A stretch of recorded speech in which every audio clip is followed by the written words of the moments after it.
Здраво, другари, здраво, криптореволуција. Сега си викате, леле, брат, дека отиде брато, пепел. Значи, другари, бев 4000 километри низ Америката. За да стигнам до Калифорнијата, брат. Лудо. Може и повеќе од 4000, не сум сметал, може да повеќе од 4000 километри возење. Повеќе од 4000 километри вожња. Што ќе огледаме? Ја кажав 2026, сега сме 2025, значи 2026 ќе има драма нагоре надоле. Славчо презема му кажав да постира линковите од вебсајто, за да нема паника, али па на вебсајто прегледноста да се зголеми за многу повеќе. Заблежав кој ќе му дојде како тест, значи гледај 7600, 2200. Вчера имаше активни 40 луѓе. Значи Славчо кога објавува, у таа временска зона многу повеќе, 1400 од Америка, од Ирска 349, Шведска 307, Македончето па најмалку 109 само ги интересира, сите се на кафе шема. Стара нова година изгледа ми е слава уште сега. Парите се веќе ставени тамо, значи највеќе од Америка ги интересира луѓето, од Ирска, Шведска, тоа е.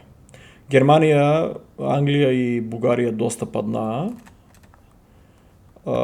Така да Стар Атлас, штета што немам некој лут кеш, тоа е, брат. Иначе држат се коините, држат се, не се уиделе по 300-400%, да речеме, се врнат на некои стари цени од пред 8 години.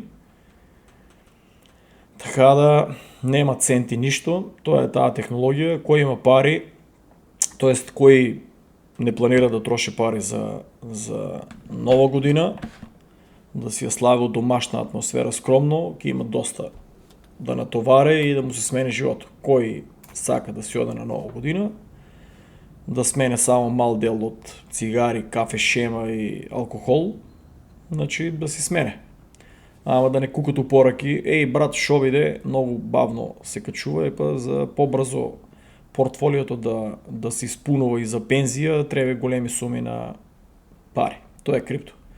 Колку сега натоварат оваа драма, значи нема негативни информации, повеќето информации се позитивни. Значи Европа оде у банана мод, тепачки, чуда, гледате, испаднав управо, Америката исто е у хаос, тоа у Калифорнија што го видов е страшно.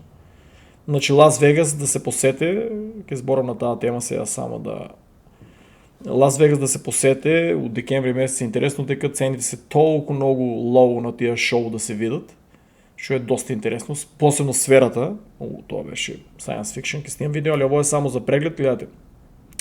Европа си оде, ово е жално, брат, ама е Калифорнија, брат. Таму, например, полицијата бев шокиран дека возат по 120-140 мили на час и полициските коли, ние возиме 65, колко е пропишено, 65 мили на час, значи овие замисли возат над 120-140 и замислете си, чека да не ме го блокират видеото, пошто се гледа телото таму, значи замислете си, полицијата е чил, ништо не е, ниту ги супират, мислам супират рано кога ги зберат, ама таму треба 90% ги супират. Тие возат човеци ко психопати таму, брат. Ко психопати, ја на мен не ми се ризикуваше, ја разбудив другару, викам, брат, вози ти тука, што не амерички, нели има амерички пасош за разлика од мене. Сега кој што оде, веќе сум ги изгубил сите права, викам, брат, не се баје тука, не дај Боже некој да му удари, треба да се расправам со полицијата, да покажам, нели, Homeland Security ќе ме праќа до амбасади, да чуда. И малку возив само низ сред трафик што се вика у самиот град. Чекајте само на секунда. Тоа е, другари, на кратко да знаете, бул маркет ќе има, тука се одјавувам дека имам многу обврски работи да средам за пасоши масоши. Чао и ќе снимам наскоро видео, веќе сум дома.